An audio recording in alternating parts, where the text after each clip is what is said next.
Salut à toi, bonne année 2025, bonne année 2025. Salut à toi qui nous suit en ligne. Oui, toi là-bas, je te vois. Regardez-les. Non, on vous voit pas, mais on sait que vous êtes là. Et Dieu te voit, c'est ça qui est important, c'est cool. Ça te fait peur ou ça te réjouit? On va voir tout ça. Et bonne année à toi en 2025. J'espère que tu te réjouis de cette année. Tu te réjouis de ce qu'il y a devant toi, ouais, de voir ce que tu vas pouvoir vivre, ce que Dieu va faire, ouais. Il y a plein de belles choses qui nous attendent. Et moi, j'avais envie de commencer cette année 2025 dans la reconnaissance, avec un esprit de reconnaissance. Et j'ai envie de le dire spécialement à toi. Merci. Merci d'être là ce matin ou avec nous en ligne. Merci de tout ce que tu donnes pour l'Église, pour la famille de Dieu. Merci pour tes prières secrètes, cachées, que personne n'a vues, mais que Dieu a entendues. Merci pour ton cœur de louange, chaque effort que tu mets dans ces moments, dans chaque chant, parce que tu as envie de rencontrer ton Dieu. Merci pour la foi que tu amènes. Merci pour ta générosité pour soutenir l'Église financièrement. Merci pour tous les matins, les dimanches matins où tu as morflé, quoi. T'avais pas envie de venir, tu as galéré. Puis après, tu es venu. Et tu es venu rendre un culte à ton Dieu. Et il l'a vu. Et ça compte. Et tu as béni des gens en faisant ça. Et j'espère que tu as été béni. Mais merci pour votre amitié aussi que vous nous offrez avec Elodie. L'amitié que vous vous offrez les uns et les autres. Merci pour l'honneur et le privilège d'être l'Église de Dieu, de servir Jésus ensemble. C'est tellement beau, c'est tellement puissant et ça compte tellement.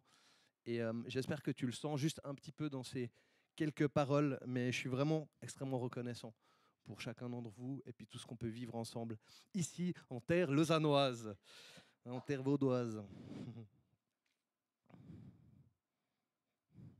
Ouais, merci pour tout ce que tu as fait pour prendre soin des autres aussi, des gens autour de toi, dans l'église ou en dehors. Ça compte, c'est incroyable. Et je ne sais pas comment tu vis les choses en ce début d'année 2025, comment un peu tu te lances dans cette année, si tu as déjà eu le temps de bien te positionner, réfléchir. Si ce n'est pas le cas, ben, tu vas avoir l'occasion aujourd'hui de faire un petit peu le point. C'est assez cool. Et je pense qu'il y a la possibilité de se lancer de plusieurs manières différentes en 2025. Et j'ai envie de te parler de 3 manières dont tu pourrais te lancer, mais il y en a une seule qu'on a envie de vivre. Hein. Parce qu'il y a différents types de chrétiens un petit peu qu'on peut trouver. Moi, quand j'étais gamin, j'avais des phasmes. Tu vois ce que c'est les phasmes, hein? Et voilà, un magnifique phasme. J'en avais toutes sortes différentes là dans un petit terrarium comme ça. Je faisais des petites crottes et puis sinon pas grand-chose. Et ça, c'est un type de chrétien. C'est le chrétien phasme. Je ne sais pas si tu les connais, ceux-là. Normalement pas. Tu ne le connais pas parce que tu ne l'as même pas vu. Parce qu'en fait, c'est une branche. Et c'est un peu une image du chrétien planqué, qui se fond dans le décor finalement. Ils se font dans la masse. Mais ce n'est pas un hasard, hein, c'est pour ne pas se faire repérer. Et puis ceux d'entre vous qui connaissez les phasmes, vous savez que même avec le vent, le phasme, il fait comme ça. Il a un petit balancement comme ça, tout naturel, pour pas déranger, pour aller avec la tendance, avec le cours du vent et ne pas se faire repérer. Et puis le résultat de ça, c'est qu'un phasme, à part le fait que c'est vivant, c'est un peu quand même une branche, quoi. Hein, il est un peu inerte, il ne se passe pas grand-chose. Voilà, à part qu'il faut nettoyer le terrarium de temps en temps, il ne se passe pas grand-chose. Donc ça, c'est le premier chrétien, c'est le chrétien phasme. Est-ce qu'il y a des chrétiens? Non. Prochain, le chrétien hérisson. Est-ce qu'il y en a à qui ça parle? Je ne sais pas. Donc... Arrêtez de vous dénoncer les uns les autres. Donc le chrétien hérisson, c'est le chrétien rebelle, quoi.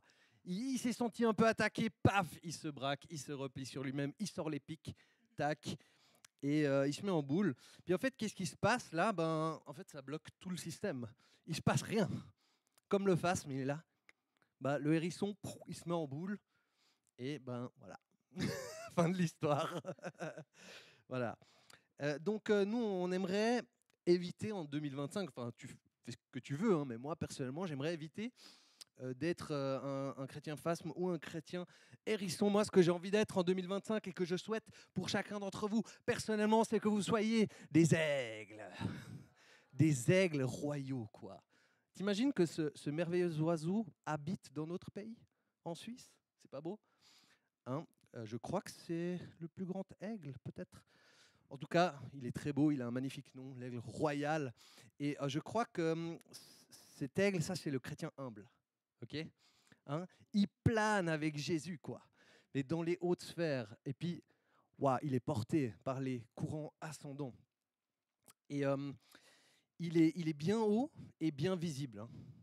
Il ne se planque pas et il ne se recroqueville pas sur lui-même. C'est le chrétien humble.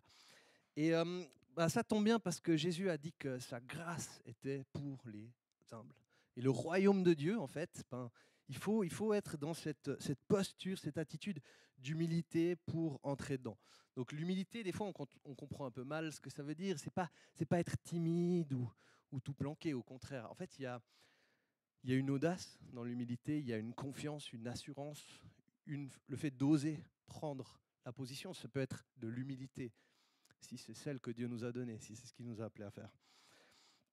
Donc l'assurance bien placée, c'est une caractéristique de l'humilité et qui nous permet de vivre le royaume de Dieu. Et c'est ce que j'ai envie de te donner comme thème de l'année déjà pour 2025. Chaque année, on a un petit thème juste qui est un leitmotiv comme ça qui va traverser l'année, qui va repointer le bout de son nez ponctuellement. Et j'ai envie de te parler cette année du royaume de Dieu. C'est la troisième valeur de nos valeurs de leadership, les valeurs paradisiaques. C'est le R de paradisiaque, c'est royaume. Et cette valeur est la suivante. Pratiquement, on établit les priorités du royaume dans nos vies, guidées par l'Esprit. Jésus a dit « Occupez-vous de mon royaume en premier, et tout le reste, tous vos besoins seront couverts. Tout le reste vous sera donné par-dessus ça. » Ok ? Et donc l'idée, c'est on commence avec Dieu, on le met au centre, et puis on fait confiance pour le reste et tout ce qui vient avec ça. Et ce royaume de Dieu, c'est quoi? C'est un royaume invisible. Hein? On peut définir le royaume de Dieu comme tout endroit où Dieu règne. Okay? Si il règne dans tes finances, ben, il y a le royaume qui est là dans tes finances. S'il règne dans tes relations, il y a le royaume de Dieu qui est là. C'est pas juste un endroit, genre à l'église, on vit le royaume de Dieu. Oui, on le vit, j'espère, c'est le QG du royaume de Dieu. Mais le lundi matin, quand tu te lèves, tu rencontres ton Dieu, ou tu pars dans ta journée, tu portes ce royaume, si Dieu règne, si tu lui laisses cette place dans ta vie. Et ce royaume, c'est un royaume de puissance. Hein. C'est pas une théorie, c'est concret, quoi. Je sais pas, t'imagines une explosion quelque part. il y a un effet, quoi. Il y a un bruit et il y a un avant et un après, parce qu'il y avait de la puissance. Et les pharisiens dans la Bible, bah, c'était des hérissons. Les pharisiens, ils se vexaient tout le temps. Et en fait, Jésus venait, il faisait des trucs, il amenait le royaume de Dieu et il faisait comme ça. Et ce qui se passe, c'est qu'ils étaient à un endroit où il y avait le royaume de Dieu. Ils étaient même le plus proche que tu puisses imaginer, quoi. Jésus était là, il y avait des miracles, il y avait des démonstrations de puissance, il y avait des choses qui se passaient. Et eux, ils ne vivaient pas le royaume de Dieu. C'est fou, ça. C'était là. Ils ne pouvaient pas être plus proches de cette réalité-là. Et pourtant, ils sont passés à côté. On va regarder un petit peu une histoire qui parle de ça. On est dans Luc 11, versets 14 à 23, pour ceux qui veulent suivre avec moi. Jésus chassa un démon qui était muet. Lorsque le démon fut sorti, le muet se mit à parler et la foule fut dans l'admiration. Cependant, quelques-uns dirent « C'est par Belzébul, le prince des démons, qu'il chasse les démons. » D'autres, pour le mettre à l'épreuve, lui demandaient un signe venant du ciel. Comme Jésus connaissait leurs pensées, il leur dit « Tout royaume confronté à des luttes internes est dévasté, et les maisons s'écroulent l'une sur l'autre. Si donc Satan lutte contre lui-même, comment son royaume subsistera-t-il? Puisque vous dites que je chasse les démons par Belzébul. Et si moi, je chasse les démons par Belzébul, vos disciples, par qui les chassent-ils? C'est pourquoi ils seront eux-mêmes vos juges.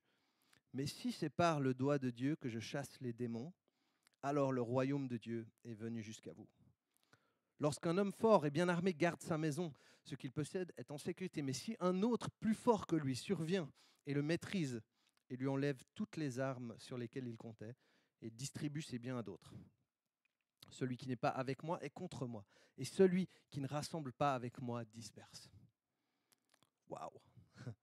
Passage fort de la vie de Jésus, et où on voit qu'il y a un homme qui est habité par une puissance, il y a une puissance de l'ennemi, mauvaise, qui est là, qui est établie dans sa vie, et Jésus, plus puissant que lui, vient avec ce royaume de puissance. Il chasse cet esprit, il le libère. Il y a un miracle, parce que le gars, il ne parlait pas, et il retrouve l'usage de la parole. C'est génial. Et Jésus amène le royaume, le gars qui se fait délivrer, il vit, il expérimente le royaume, il reçoit, il goûte à cette liberté. Les pharisiens, ils sont là, ils ont tout vu, ils ont tout vécu en live et ils n'ont rien capté, quoi. C'était devant leur nez, quoi. Et ça nous pose la question aujourd'hui, est-ce qu'on est prêt à vivre ce royaume? Est-ce qu'on va le voir là où il est? Est-ce qu'on va savoir reconnaître ça? Moi, je me pose cette question, tu vois. Est-ce que je vais voir vraiment où est-ce que Dieu est en train d'agir, de faire quelque chose? Et qu'est-ce qu'il fait? Est-ce qu'on a la bonne attitude pour vivre ça, ou bien est-ce qu'on est bloqué dans la rébellion tel un hérisson pharisien? C'est trop gentil pour les pharisiens hérissons quand même. J'aime les hérissons, rien contre les hérissons, mais là aujourd'hui je les aime pas. Ou bien peut-être comme un phasme qui est caché dans la foule. Tu vois, c'est écrit cette foule qui est dans l'admiration. Peut-être que les gens ils sont là, ah waouh, mais ils restent bien planqués, tu vois. Et la question aussi qui nous intéresse, c'est du coup, comment est-ce que Jésus faisait pour vivre ce royaume de Dieu, pour amener cette réalité? C'était quoi sa clé à lui? Qu'est-ce qui faisait la diff? Eh bien, ce n'est pas un secret. La réponse nous est donnée, c'est écrit, on parlait de plus en plus de lui, et les gens venaient en foule pour l'entendre et pour être guéris par lui de leur maladie. Mais lui, il se retirait dans les déserts et il priait. Donc Jésus fait des miracles, il gagne en impact, en influence, en popularité. Les gens viennent pour recevoir le royaume de Dieu, pour vivre des miracles, pour vivre la puissance et la guérison. Et lui, qu'est-ce qu'il fait? Il se retirait dans les lieux déserts et il priait. En d'autres termes, Jésus avait un culte perso. C'est le terme moderne qu'on utilise de nos jours pour parler de ça. Un culte personnel qu'on rend à Dieu. Et c'est là, en fait, qu'il downloadait toutes les infos dont il avait besoin pour la journée, de tout ce que le Père allait lui révéler, qu'il allait faire, de toute la puissance avec laquelle il allait marcher. C'est de là que ça venait, c'est de cette relation avec Dieu le Père. Et il y a du coup un lien énorme entre vivre le royaume de Dieu et ton culte personnel, ton temps de prière avec Dieu. C'est là que ça que se déploie cette puissance et cette réalité-là. Jésus l'a vécu, il l'a modelé et il nous a invités à faire pareil. Alors, on va un petit peu analyser son invitation d'un peu plus près, si tu es d'accord. Tu as chanté tout à l'heure, Je réponds à ton invitation. Maintenant, peut-être tu te dis, pourquoi j'ai chanté ça? Non, t'inquiète pas. C'est une bonne idée de répondre à l'invitation de Dieu. Tu n'as pas de souci à faire. Il est aimant, vraiment, il t'aime, il est bienveillant. Et ce n'est pas un stress. Matthieu 6,6, c'est un de mes versets préférés. Il dit, mais toi, quand tu pries, entre dans ta chambre, ferme ta porte et prie ton Père qui est là dans le lieu secret. Et ton Père qui voit dans le secret te le rendra ouvertement. Magnifique. Tu sais, les dimanches, on met plein de versets, trucs comme ça. Des fois, tu dis, qu'est-ce qu'on a retenu? On est peut-être passé à côté de la moitié de ce qu'il y a dedans, etc. Aujourd'hui, tiens, prends le temps, lis-le bien. On va pas passer à côté de ça.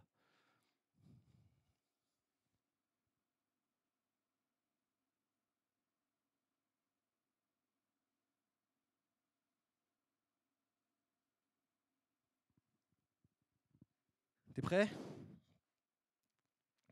Toi, mais toi, toi, toi, toi. Oui, non, c'est pas ton voisin, c'est pas ton époux, ton épouse, c'est toi. C'est pas ton pasteur. Quand, ok? Mais toi, quand tu pries, hein? C'est pas si tu pries, éventuellement peut-être que s'il reste du temps. Quand tu pries, tu pries, tu pries, c'est toi et ton Père céleste qui vous mettez d'accord ensemble sur quelque chose pour la vie sur cette terre et dans une perspective éternelle. Entre, entre.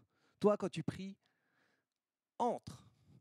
Donc, il y a une technique pour ça, c'est tu t'arrêtes, tu regardes la porte, tu prends la poignée, clac, et tu entres.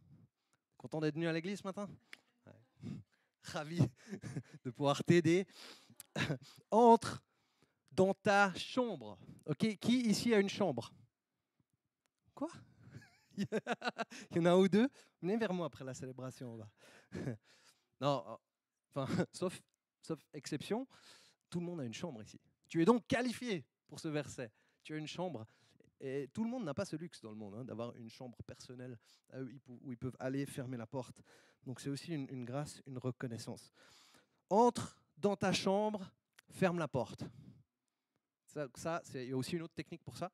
Tu prends la porte, tu la refermes et elle est fermée. Ferme la porte. Pourquoi tu fermes la porte? Parce que ce moment-là, il est entre toi et Dieu. Il t'appartient. Il n'y a personne d'autre qui est invité, en fait, à ce rendez-vous-là, à ce rendez-vous divin. C'est Dieu et toi et Dieu. Et la porte est fermée. Prie ton Père. Dieu, c'est ton Père. Il t'aime. Il sait ce que tu vis, ce que tu traverses. Il est bon, plein de compassion, lent à la colère. Il a plein de bonnes choses pour toi. Tu peux être sûr de son amour et de ses intentions vers toi quand tu viens le chercher, quand tu viens dans ce moment. C'est le meilleur des pères. Il est meilleur que les pères humains sur cette terre. Et il se réjouit tellement de te voir dans ce moment. Il se réjouit que tu lui donnes un peu de ton temps dans ta journée, un peu de ton attention, un peu de tes prières, un peu de ta disponibilité pour ce qu'il veut faire, ce qu'il veut dire. Et donc, ferme la porte, prie ton Père qui est là. Il est là.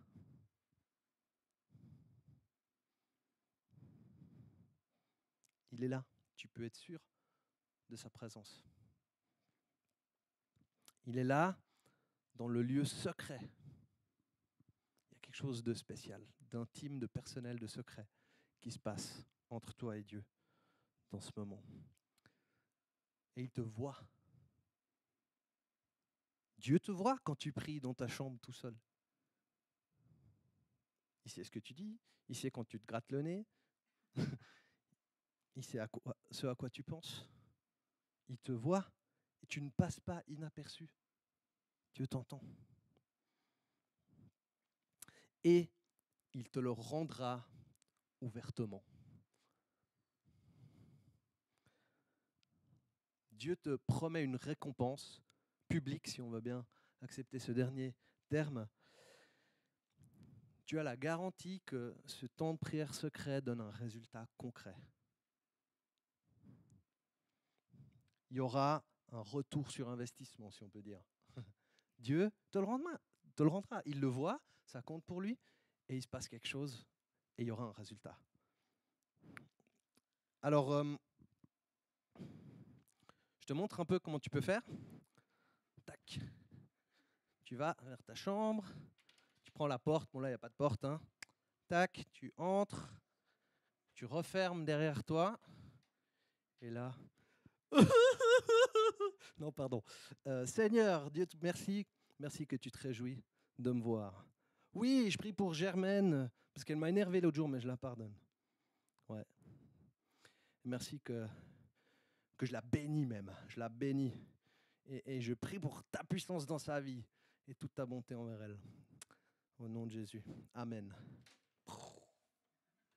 T'as vu? On peut tous le faire. Et Germaine a été bénie. Hein? Dieu le rendra ouvertement. Parce que quand je vais voir Germaine transformée et que même qu'elle fait trop des trucs pourris, ben je l'aime parce que je suis allé chercher cet amour auprès de Dieu, je la pardonne. Waouh, ça c'est un résultat. Et c'est un peu le lien avec cette série Miracles dans laquelle on est, où l'idée c'est si on veut vivre les miracles de Dieu, il faut qu'on aille les chercher auprès de lui, quoi. Et c'est dans l'intimité avec Dieu, derrière les portes closes, qu'il y ait cette puissance, comme pour Jésus, qui se déployait, qui peut ensuite nous accompagner dans nos journées et dans nos vies. Et j'ai pris du temps dans la prière pour l'Église, un peu en ce début d'année. Et c'est étrange, il y a quelque chose qui me vient sans cesse. Et je pense à Neuchâtel, à un ICF à Neuchâtel, une implantation d'église. C'est trop bizarre, quoi. Je prie, enfin, c'est pas une nouvelle idée, hein. Il y a déjà eu quelque chose, mais je dirais j'ai mis ça de côté parce que je suis bien conscient de nos défis ici. Au niveau local, on est pas en sureffectif dans les équipes, il y a de la place pour d'autres qui veulent rejoindre. C'est un challenge, je dirais même, de tourner les dimanches d'un dimanche à l'autre. Et pourtant, je suis là dans la prière et tout à coup, mon cœur il commence à vibrer et rêver pour une église à Neuchâtel. C'est drôle. C'est quoi ça? Ben, peut-être que c'est un miracle qui vient de l'intimité avec Dieu. On verra bien hein, si c'était lui ou pas, ou si j'ai déraillé, j'ai déliré. Puis en fait, voilà. Mais en même temps, les choses que Dieu a envie de faire sont des miracles. Ça veut dire qu'elles sont impossibles dans les conditions actuelles. Peut-être c'est pour très loin, très long terme. Je ne sais pas, peut-être c'est quelque chose qui bouge cette année en lien avec ça. Je n'ai pas encore tous les éléments. Et puis en même temps, j'ai envie de prendre soin de ce que Dieu m'a confié dans l'immédiat, de la réalité locale. Hein. Ça ne change pas ça. Mais je me mets à son écoute, je me rends disponible. Parce que peut-être qu'il y a un truc que lui veut faire que je ne sais même pas qu'il est possible. Et qui sait qui veut utiliser et comment. Je me rends juste disponible. Et je te parle de ça comme un encouragement, dire va dans la prière. Ce que Dieu te donne, prends-le, mets-le dans ton cœur. Tu ne sais pas. Il y a un miracle à la clé peut-être. Tu ne sais pas le chemin non plus qui mène vers ça. Mais ose croire au Dieu de l'impossible, à ses miracles, à sa puissance, à sa capacité.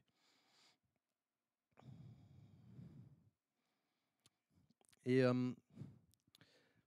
quelque chose que Dieu me remet constamment sur le cœur par rapport à l'Église et ma vie, de manière générale, c'est construit pour le long terme. Hein. Dans une perspective plus long terme, en tout cas, ça rentre. Mais on commence déjà peut-être à construire dans cette direction-là. Et moi, je t'encourage, je t'invite, construis pour le long terme avec Dieu dans ta vie. On sous-estime, on surestime souvent ce que Dieu peut faire avec notre vie à très court terme. Mais on sous-estime aussi ce qu'il peut faire avec notre vie tout entière.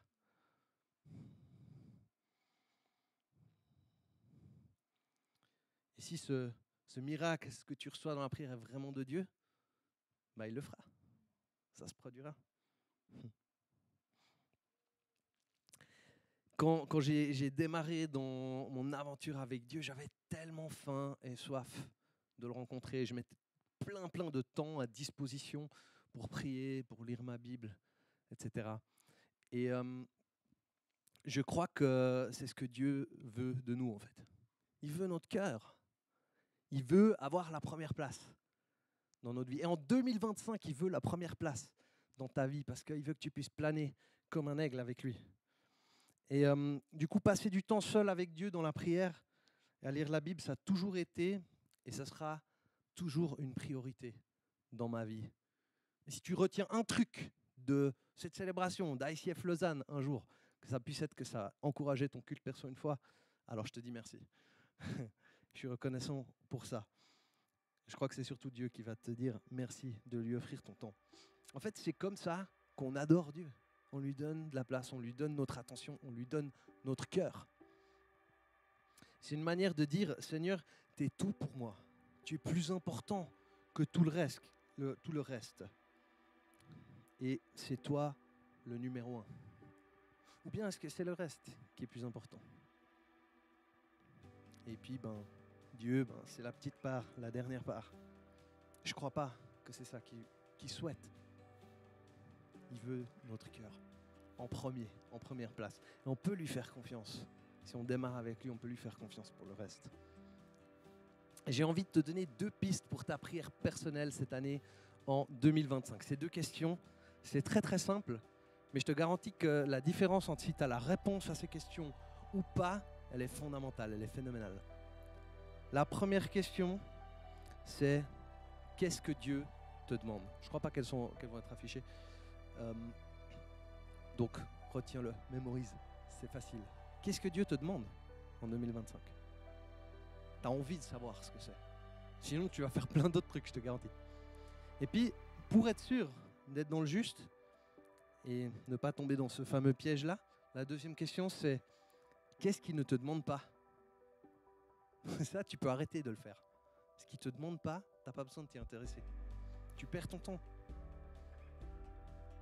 Cette question, elle est tellement importante si on veut réussir avec lui. Et du coup, cette année, dans les Connect Group, on va prendre du temps avec un programme de Connect aussi pour aller déployer notre culte personnel. Peut-être pour toi, c'est un challenge. Tu dis, j'aimerais bien le faire plus, mais je lutte avec ci, avec ça, etc., etc. J'ai pas de chambre, je sais pas. on va prendre du temps pour aller déployer tout ça, parce que la réalité, c'est que ça se fait pas par hasard. Ça demande d'être intentionnel, ça demande d'y travailler, ça demande d'aller chercher ça. Mais ensemble, on peut y arriver et c'est encourageant et c'est motivant parce qu'on n'est pas tout seul avec notre combat. Hein. Alors fais de Dieu ton numéro 1 en 2025. Et la bonne nouvelle, c'est qu'avec Dieu, on peut toujours recommencer avec zéro. À zéro, pas avec zéro. On peut toujours recommencer avec une ardoise fraîche. Et ici, aujourd'hui, en ce début 2025, tu peux faire un nouveau départ avec Jésus. C'est pas cool, ça? Ça libère un peu. Ok, le passé, toutes les casseroles, toutes ces choses. Mais aujourd'hui, je peux faire un départ frais, une fraîche page de l'histoire de Dieu, de mon histoire avec lui, qui s'écrit. Et j'ai envie de te faire une petite proposition pour cette fin de célébration où tu as l'opportunité de prendre aussi la Sainte Seine. C'est de faire une prière de conversion. Je ne sais pas si tu te rappelles un moment, une prière que tu as faite qui a marqué le truc de dire « Ok, j'arrête de vivre pour moi, je mets ma foi dans le Jésus de la croix et je commence à vivre pour lui, à lui laisser la place d'être le boss, d'être le numéro 1 dans ma vie. » Tu te rappelles de ce moment? Aujourd'hui, je te propose de refaire comme cette prière-là. Comme si tu te convertissais pour la première fois. Tu disais « Ah purée, Jésus, j'ai envie de tout te lâcher, tout te donner. J'ai envie de recevoir aussi tout de toi, la merveilleuse aventure dans laquelle tu m'embarques. Te donner ma vie tout entière, miser tout sur toi. » Peut-être que tu n'as jamais fait cette prière, c'est aussi l'occasion de la faire pour la première fois. Et on va le faire ensemble si tu souhaites, simplement, cette prière de conversion, reconversion, renouvellement de conversion. Et puis, ensuite, prends du temps pour cette question de faire de Dieu le numéro 1 dans ta vie. Alors, ce que je te propose, c'est si tu veux prendre la Sainte Seine, c'est pas un truc à faire au bol, à la légère, hein, c'est important, on proclame qui est Jésus, ce qu'il a fait pour nous à la croix, qu'il est mort et ressuscité pour nous, qu'il a porté nos fautes, qu'on se détourne aussi du mal et du péché, qu'on choisit de vivre pour lui. Si tu as envie de faire ça, prends le pain et le jus de raisin, tu peux te lever maintenant, aller chercher ça, et puis on va vivre ce temps de prière ensemble pour faire de Jésus notre numéro 1 en 2025.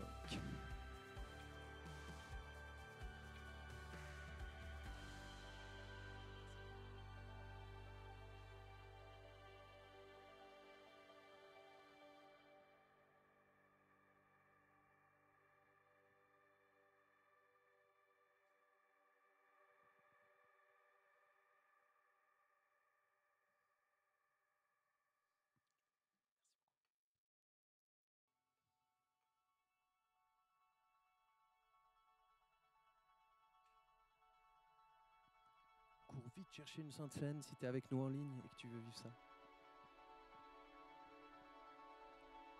Sans paniquer.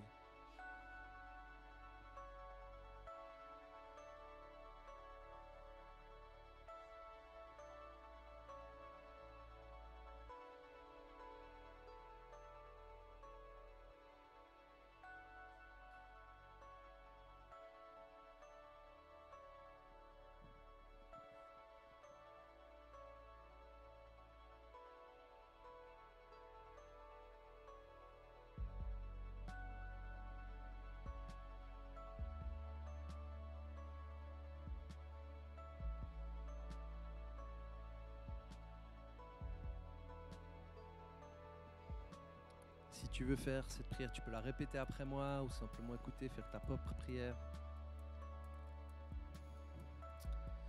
Et Père, oui, toi qui es notre Père, qui nous aime, dire merci pour ton Fils Jésus. Merci de l'avoir envoyé il y a 2000 ans. Mourir à la croix, porter mes fautes, ma culpabilité, tous mes péchés, toutes mes erreurs. Merci que tu t'es levé le 3e jour du tombeau pour me donner pleinement la vie avec toi. Et aujourd'hui, je te dis merci du fond de mon cœur de m'avoir sauvé de mon ancienne vie, de mon ancienne nature et de m'avoir donné une vie nouvelle avec toi. Et je choisis et je te prie de prendre la première place dans ma vie. Cette année, je renouvelle cette invitation que je t'ai peut-être faite il y a bien longtemps. De plutôt répondre à ton invitation que tu m'as faite il y a fort longtemps. Et je te prie aujourd'hui, viens Jésus, prends la première place.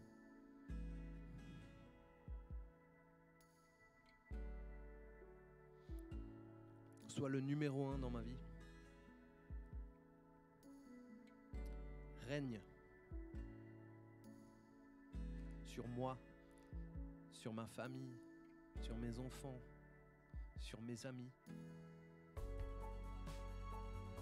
sur mes finances, sur mes priorités, sur mon temps, sur mon énergie,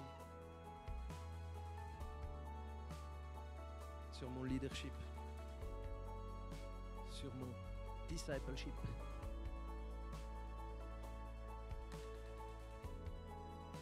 Sur mon travail, sur mon cœur, sur mes pensées, sur mes émotions, mon âme, sur mes réactions, sur mes attitudes. Viens Jésus et prends la place. Merci parce que tu règnes pour l'éternité et que je vivrai dans l'éternité avec toi dans ton règne. Par ta grâce, cette faveur imméritée.